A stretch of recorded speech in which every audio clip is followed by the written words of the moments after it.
Olá, vamos começar mais um café com você. Tô rindo aqui de outras coisas, mas vamos começar mais um café com Semi hoje. Eu vou falar sobre fé e eu quero que vocês acompanhem comigo esse assunto. O que tem a ver de fé com semiologia? Só um segundinho aí. Peraí, tá uma barulhada aqui. Vocês estão me vendo bem, me ouvindo bem? Comentem aí. Tá tendo barulho. Eu tô rindo porque tá com barulho de pia aqui. Eu não consigo me concentrar.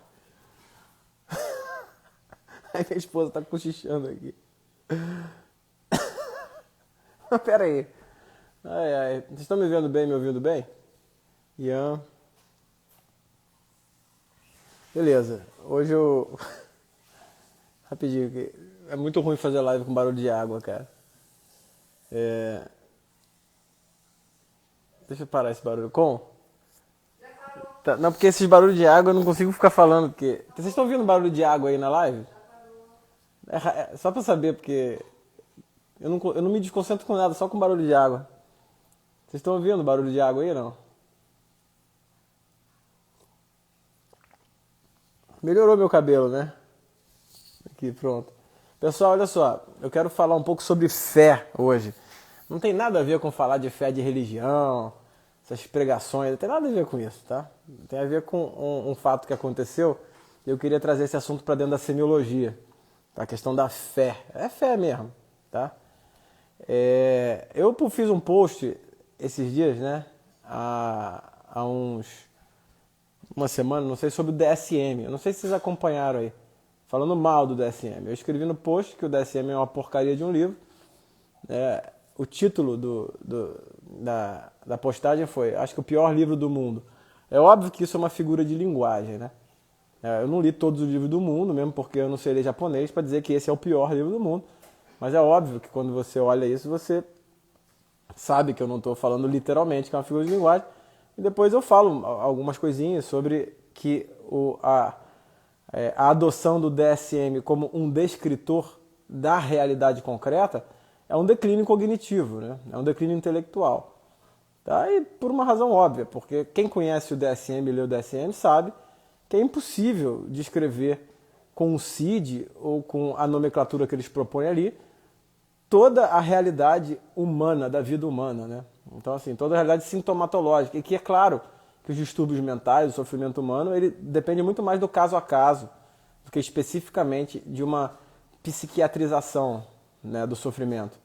E a psiquiatrização do sofrimento, às vezes, leva à hipermedicalização. Todo mundo aqui sabe disso, né?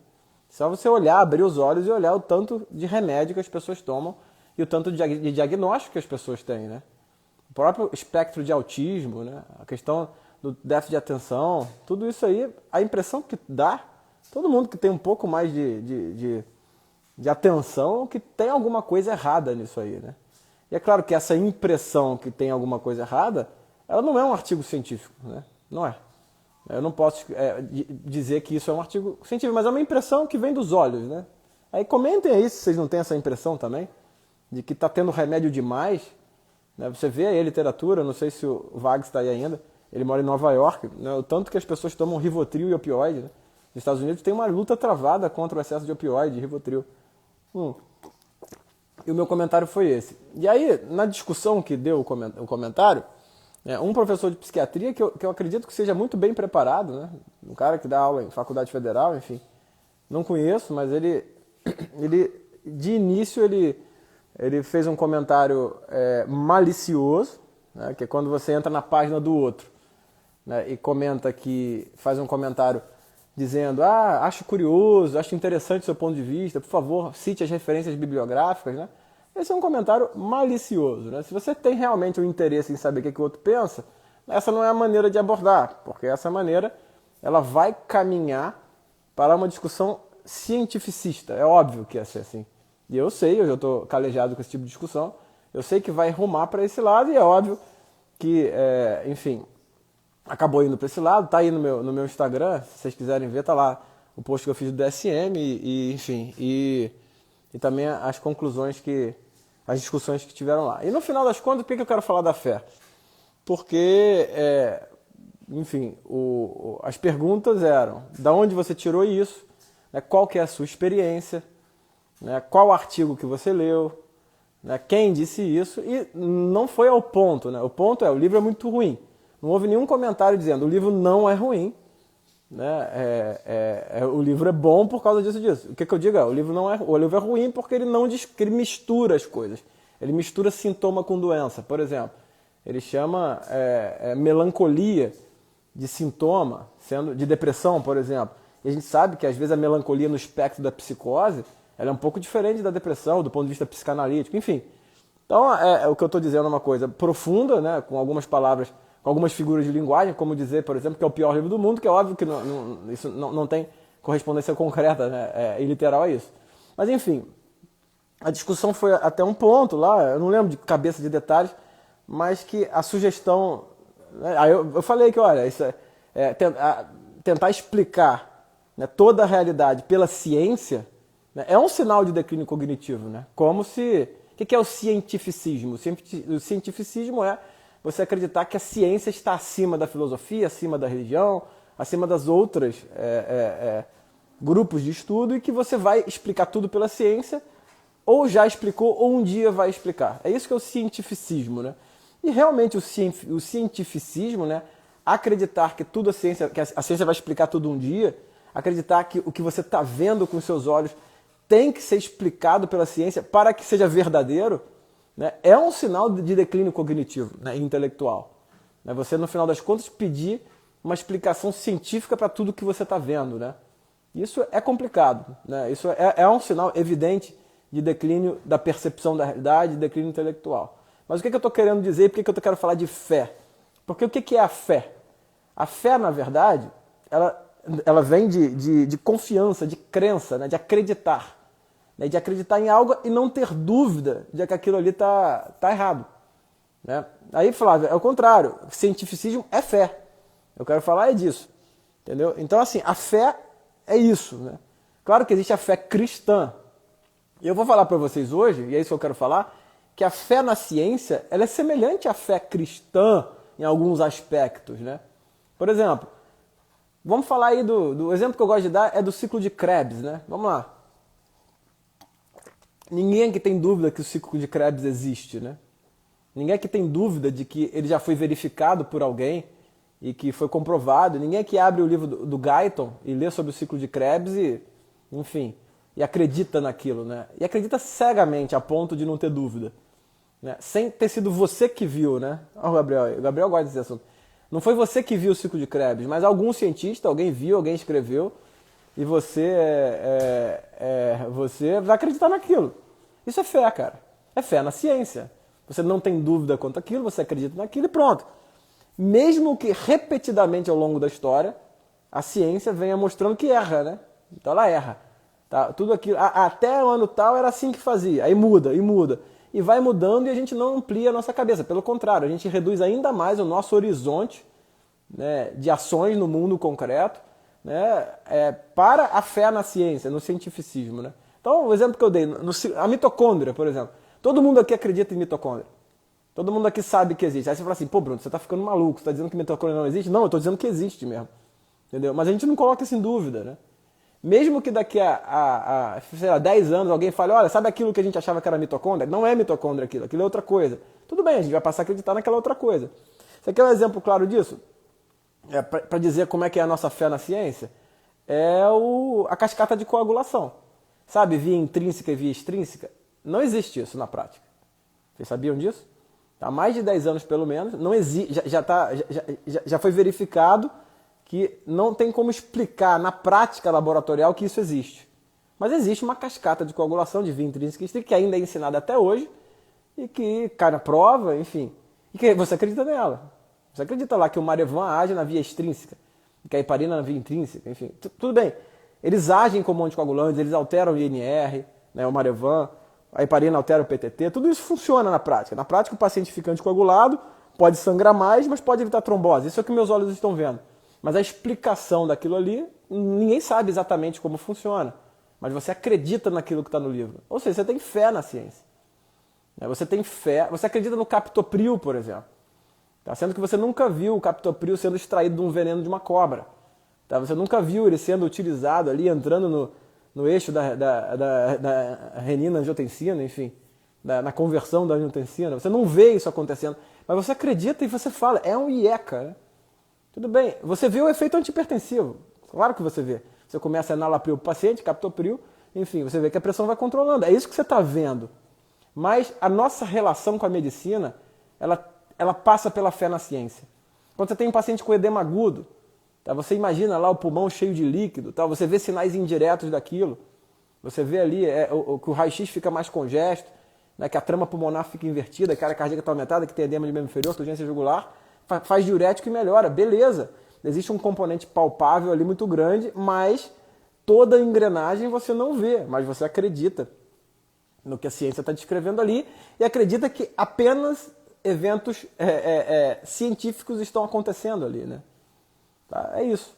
Mas aí vamos falar da fé cristã, então, né? Porque, lembrando, lá no post, né, o cara lá falou que deu a entender, mais ou menos, que então, assim, então isso não é ciência, isso é fé. Né? Falando que o fato de eu não ter nenhuma comprovação científica para o que eu estou vendo é ciência, é fé, não é ciência. Mas é justamente o contrário, né? O fato de você pedir uma comprovação científica para o que você está vendo com os seus olhos, em determinado aspecto, é de fato uma fé na ciência. Né? Um cientificismo, acreditar que tudo o que acontece vai ser explicado pela ciência. Né? A Flávia perguntou, o excesso de medicação psiquiátrica não é um exagero da fé no cientificismo? Acho que sim. Né? Acreditar, justamente, esse é o malefício, um dos malefícios do DSM. Acreditar que todo sofrimento humano pode ser diagnosticado como uma doença, né? E aí o negócio acaba em remédio, né? É a psiquiatrização, né, das coisas. É essa que é a minha crítica, entendeu? Mas eu não estou dizendo para você não ler o DSM, nem para você não usar, não é isso. Então quando você pede para explicar o que está acontecendo na vida real pela ciência, é um ato de fé na ciência, né? Entendeu? Enquanto a minha posição é justamente o contrário disso, né? É o contrário disso. Eu quero justamente negar tudo que eu acredito e botar tudo em dúvida, né? Eu quero colocar a dúvida nisso aí, de verdade. Eu quero olhar para um artigo científico, enfim, para um negócio desse e confrontar com o que eu estou vendo de fato. E eu estou vendo de fato, né, a psiquiatria indo para um buraco, né? Na minha prática diária, com os meus olhos, no meu dia a dia de consultório, o que eu faço muito é tirar remédio. Há pouco tempo eu fiz uma consulta com um rapaz e o que eu fiz para ele foi tirar remédio. Um rapaz tomando 2 remédios controlados, né? Um prescrito por um médico, outro para outro, né?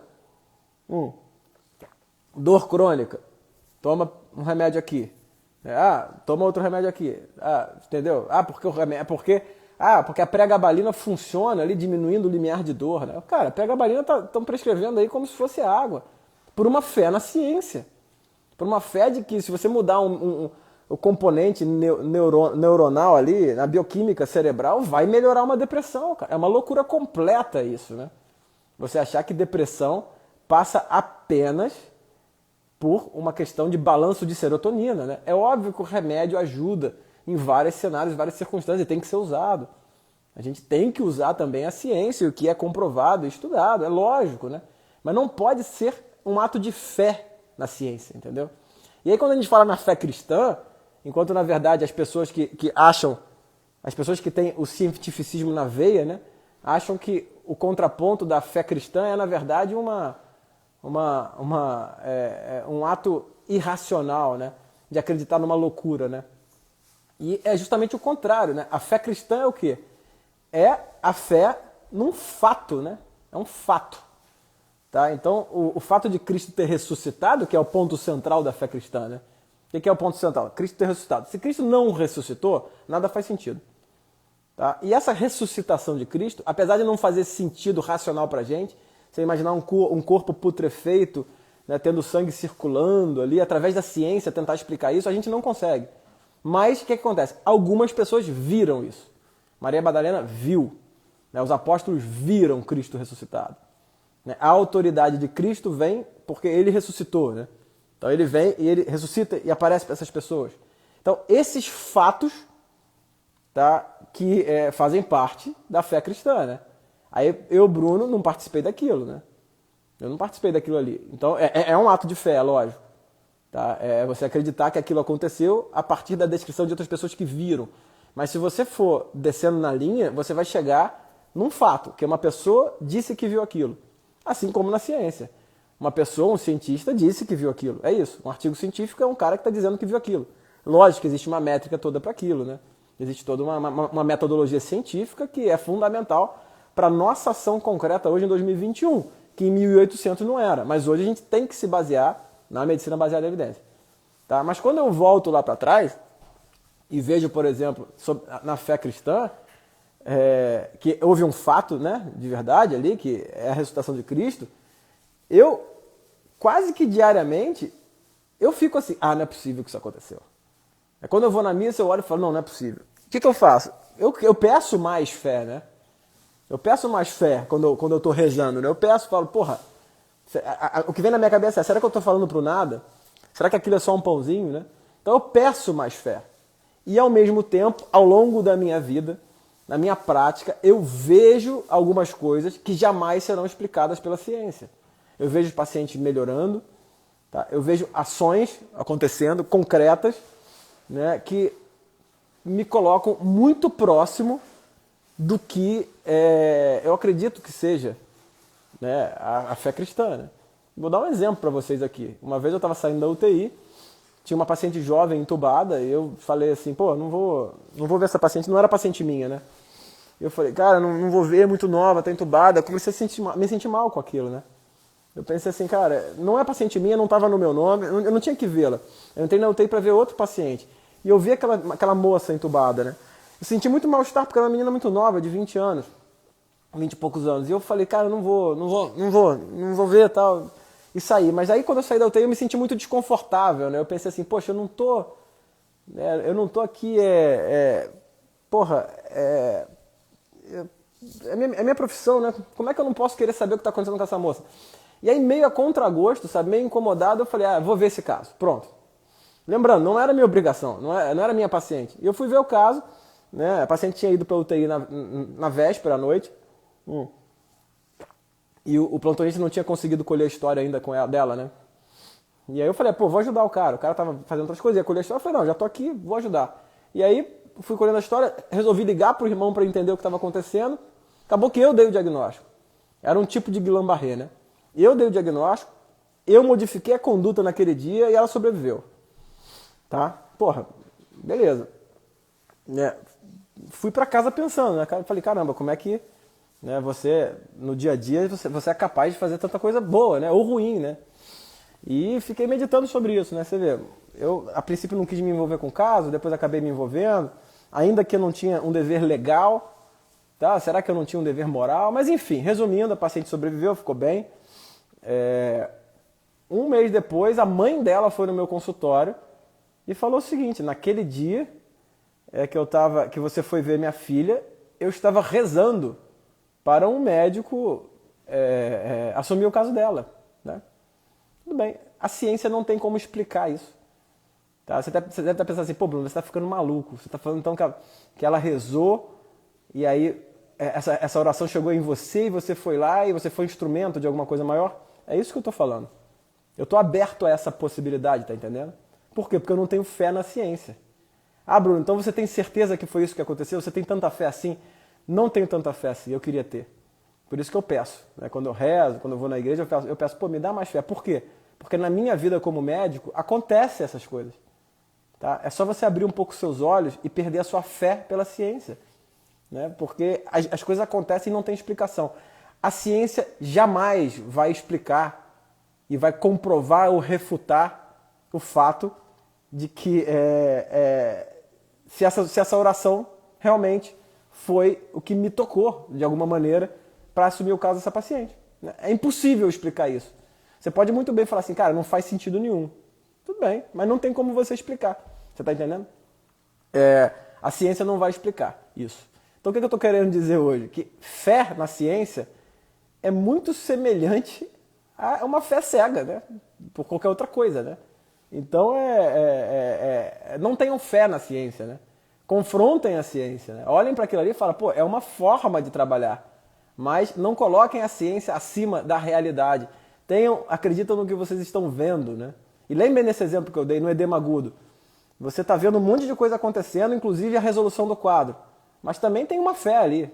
E muitos mecanismos que outras pessoas viram ou estão dizendo que viram, né? E que você acha que funciona. Ué, se fazia sangria na medicina antigamente. Você chegava lá e tirava o sangue do cara, né? Tinham várias explicações para isso, né? Então, assim, a gente tem que pensar o que é fé, né? E pensar que, na verdade, a fé na ciência é pior do que a fé em Cristo, né? Se a gente parar para pensar nesse aspecto, né? E é isso, né? Eu também acho que eu fui um instrumento mesmo, de verdade. Eu também acho, eu me considero dessa maneira, entendeu?